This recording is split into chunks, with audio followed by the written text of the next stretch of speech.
The Trump administration could end government funding for the International Space Station when the current agreement ends in 2024. The administration is considering options to replace the ISS with privately funded alternatives that NASA could use. CBS News space consultant Bill Harwood joins me via Skype from Merritt Island, Florida. All right, Bill, first, in layman's terms, what is the International Space Station and what purpose does it serve? Well, it's a very big international project, as the name might specify, with the Russians, European Space Agency, Canada, Japan, and NASA. This thing at this point weighs more than 900,000 pounds. It's been under construction since 1998, and people have been living on board continuously since 2000. I mean, the goal is scientific research, but whenever I'm asked this question, to me, it's science, it's the international cooperation that everybody's gotten out of this, and of course, the technology, just being able to build something like this in orbit.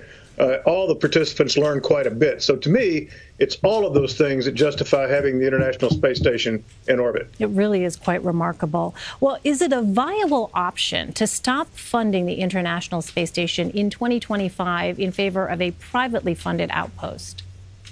You know, it's interesting, Elaine. Everybody kind of got up in arms when they first heard this proposal to stop funding the station in 2025. But you know, NASA's only ever talked about maybe extending it out to 2028. And that's if all the partners agreed, because everybody has to agree to do it or it won't work. So we're really only talking about, 3 years of operation on the station if they went through with this. Developing a privately funded space station, it sounds good on paper to talk about that, to encourage the private sector to get into low Earth orbit, try to make some money there, open up the space frontier, if you will. But it's extremely expensive to build and maintain structures in Earth orbit. And until you can get a return on that investment, I'm not sure I see how a private station could work. But that's where the administration wants to go. They want to try to get more private industry in low Earth orbit and let NASA focus on missions out into deep space, back to the moon and perhaps on to Mars someday. Well, what about the ISS itself? Could NASA turn that into a commercial space station? Well, that's a good question. I think it would be extraordinarily difficult to do. Just because of the way the station is designed, the Russians provide all of the propulsion. In other words, everything in low Earth orbit tends to fall down because of something called atmospheric drag. We think of it as if they're in a vacuum, but really they're in the extreme upper atmosphere. And over time, that drag forces things to fall down toward Earth and eventually out of orbit. So the Russians transport thousands of pounds of propellant to the station every year just to keep it there.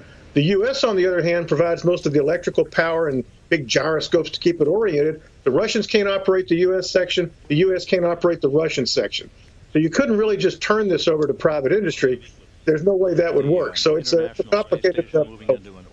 Wow, it's fascinating to hear that, given the geopolitical issues that we tend to focus on here on Earth, to witness this cooperation that takes place up there. Well, the administration's 2019 budget makes some major changes for NASA. What can we expect in the years ahead? Well, what they've really done with this budget is kind of made official a document that President Trump signed, a directive back in December. And it basically tells NASA to focus on sending astronauts back to the moon.